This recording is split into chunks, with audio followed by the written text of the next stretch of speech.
Welcome to the You're in Charge podcast, prioritizing your self-care without sacrifice. I'm your host, Heather Dumas, healthy lifestyle strategist, owner and founder of HD Transformations Coaching Company. I am passionate about helping you juggle all the balls and look and feel like a badass doing it.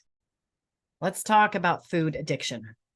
It is a real thing. And I know a lot of times we joke about it. People joke about, being addicted to cookies or sugar or whatever.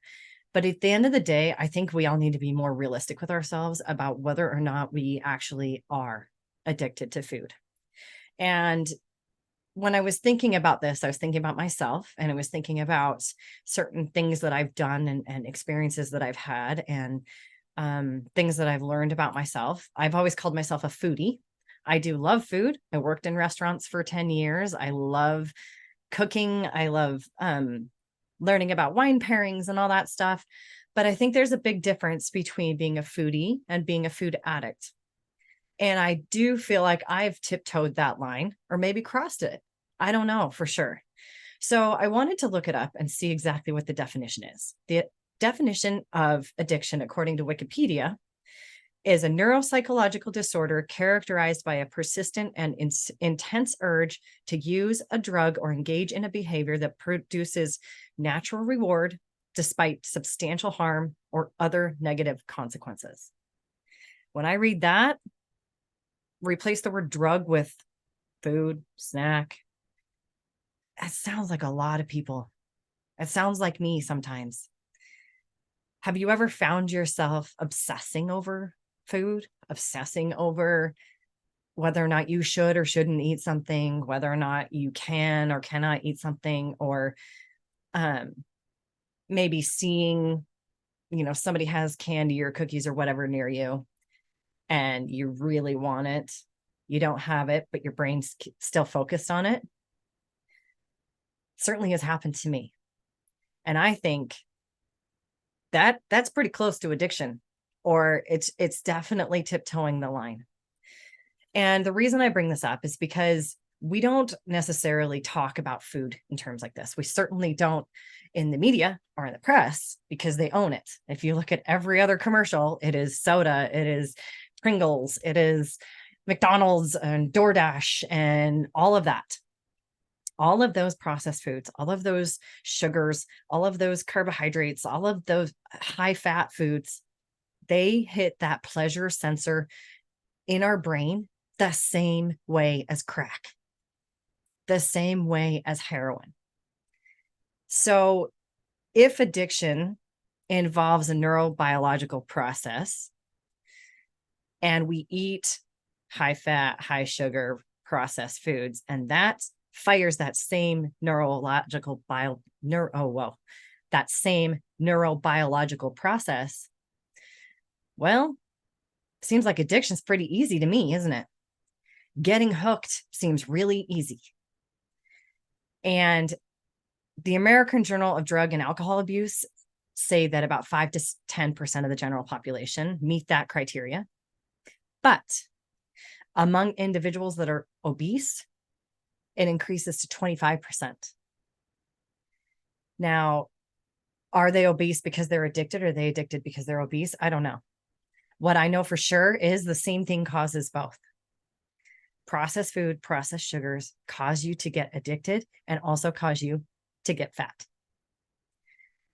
We also have to think about the emotional side of things, the psychological side of things. When you're sad and you want to dive into a bowl of ice cream, is that an addiction?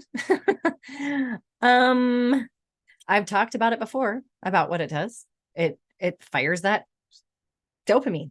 It makes you literally happier, which is also what gets you hooked.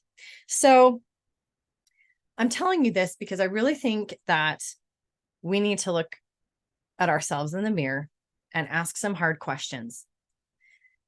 Is it, if you're in a physical place where you don't want to be, you don't feel good about yourself, is it possible that it's due to an addiction, or at least an overuse of the drug called food? And if so, can you fix it yourself, or do you need help? Now, there's plenty of people that use and abuse drugs and alcohol that quit on their own. There are even more that go to counselors, whatever, people for support. I think if we address overeating and obesity and all of this stuff, this as an addiction, if we treat it as something that, now I'm not saying you're powerless to it. I'm absolutely not saying that. I'm not saying that you're powerless to it. I'm not saying it's something that you can't fix. Recently, they've been talking about obesity as a disease, and I think that's total bullshit. It's not a disease. A cold, the flu, something you get that you can't control, that's a disease. Something that you can change, make a behavioral change, it's not a disease. It's a situation. Now, you can push back and hate me on that. I don't really care. But my point is that it's not a disease. It's not, it may be an addiction, but not in terms of irreversible. It is something that you can fix. So let's pivot to a little more positive side of this because you're in charge. It's not, you're not powerless. You're in charge. You are in charge of your mind and your brain. And if you choose to do the things that allow you to control it, to make good choices, to take it out of the grips of the addiction, out of the grips of the dopamine surges that you get from sugar and fat and processed foods, you'll find life is a lot easier. So how do you do it? Meditation is one of them. I think I've talked about this recently, but I decided almost, like 6 or 7 years ago now, that I was going to start meditating because that's what successful people did. That was all. If all successful people meditate, I guess I need to meditate if I want to be successful. That was my logical explanation behind that. So I got a coach and learned how to meditate. And here's what I've learned. One, if you're a type A high strung person, yes, you can. So don't come at me with that. I can't meditate, my brain. No, that's exactly why you need to meditate. If you can't get your brain to shut up, that is why you need to meditate. Now, do you need to go do a 7-day silence retreat somewhere? Hell no, that sounds like torture. But 5 minutes, I think you can handle. And I think you need to handle. So why? Meditation helps increase your self-control and willpower because it takes you out of that fight or flight, stress, crazy response and into a calm, cool, collected, able to make decisions with your prefrontal cortex, with your executive powers, basically from the crazy hyped up on sugar kid to the responsible adult. That's what meditation brings you. So if you learn how to meditate, if you learn how to control your mind, to control your breathing, to control your heart rate, when you get in the situations where there's a box of donuts in front of you, you can be self-aware enough to recognize the feelings, the thoughts, the sensations, and then to shift them. Notice I didn't say control them. I don't want you to try to control them. I want you to shift them. I want you to take what you learn in your meditation practice and make it really easy to walk away from the donuts, to make it really easy to walk away from even the bottle of wine. Another thing that we do that makes this even worse is we treat ourselves like dogs. I'm going to credit one of the ski team moms for mentioning that and talking about kids at school being treated like dogs and being rewarded with a treat every time they behave well. But we do that as adults. We reward our good behavior with a treat, with a glass of wine, with a I've earned it, right? If you reward your good behavior with food, you are sabotaging yourself. You are reinforcing that addictive behavior. You are reinforcing that emotional dependence on food. You're like, okay, well, how do we celebrate then? Right? Because everything in life, it revolves around food. You get a promotion, you go out to dinner. You get good grades, you get donuts at Krispy Kreme or whatever. We are all treating ourselves and our children like dogs, giving ourselves a treat every time we're good kids. So stop treating yourself like a dog. Stop treating your kids like dogs. Reward good behavior another way. Give them a hug. Give yourself a high five. Give your husband or your wife a high five. Give them a hug. Give them a kiss. Something better, maybe. That's a much healthier reward, I say. Part of being strong and powerful as women, as humans, is recognizing our weaknesses. I know my weaknesses: Oreos, donuts, brownies, fresh baked cookies. Those are all my weaknesses. I can bypass gummies, chips, all that kind of stuff. But I know where my weaknesses lie, and I also know how to manage it. I've spent many, many, many hours learning how to control my breathing, how to shift my mindset. And does it mean I'm perfect? No. Does it mean you're perfect, going to be perfect? No. But I think we really need to get real about what's going on between our ears. And if you can sit and have the conversation about why you just could not resist the fill in the blank, or why, here's one for you. If I say to you, okay, tomorrow you're starting. Tomorrow is the day you start getting healthy. If the first thought that just went into your mind was, but I won't be able to have or I might be restricted, you, my friend, may have a problem. You might have a really strong liking for food. I'm not going to say an addiction because I'm not a psychiatrist. I can't do that kind of thing.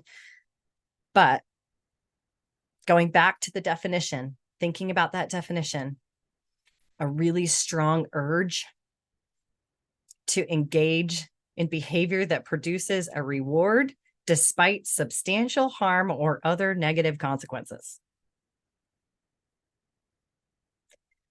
Let that simmer for a little bit. Think about that. You might need someone to help you. You might need someone to have the conversation. And I can tell you, I have one client in particular that once we had this conversation, she couldn't figure out why she kept wanting to eat the entire box of cookies. Not just one or two, but the whole box. Couldn't stop until it was gone. We eventually tied it back to some stuff that happened when she was a kid that cemented the behavior, that as soon as she recognized it, as soon as she shined a light on it, she was able to go, oh, well, that's dumb. I don't need to do that anymore. And it was over. She was no longer battling herself over or beating herself up over eating an entire box of cookies. She was able to have one or two and walk away. And if you struggle with stuff like that, you know how freeing that might be. It brought her to tears. So happy tears. So you're in charge. You're in charge of what happens between your ears. You're in charge of what you shove in your mouth. It's not a disease. Could be an addiction, or it could be just a really strong love. Either way, there is chemistry happening. Can be a chemical dependence that develops if you continue eating that garbage. So if you want to have a conversation, if you want to, even just discuss, like, maybe this is a thing for me, even if it's not about working with me, you just want to know more, I'm happy to have that conversation. But I promise you, if you want to get past it, the fastest way is to get help. The fastest way is to work with someone who can talk you through it, who can understand what's happening and see it from outside the forest. So until then, next time you walk by a box of cookies or a box of donuts or whatever your thing is, and you just can't resist it, think of me. Thank you so much for joining me today. Remember, you're in charge. You're the only one who can create the life and the body you desire. You and only you. I'm here to guide you. I'm here to cheer you on and occasionally to give you the kick in the ass you need to make it happen. But at the end of the day, it's up to you. If you found value in today's episode, please hit subscribe. It'll bring all the newest episodes to the top of your list. You won't have to worry about it. One less thing. And I would love for you to share it with your most stressed out, frazzled friend. She needs it even more than you do. If you have a question or a topic that you'd like me to cover, reach out, shoot me a message on any of the socials or directly on my website. I would love to hear your idea, your question, and I'm always looking for new ones. Until next time, keep being the badass you are, and remember, you are in charge.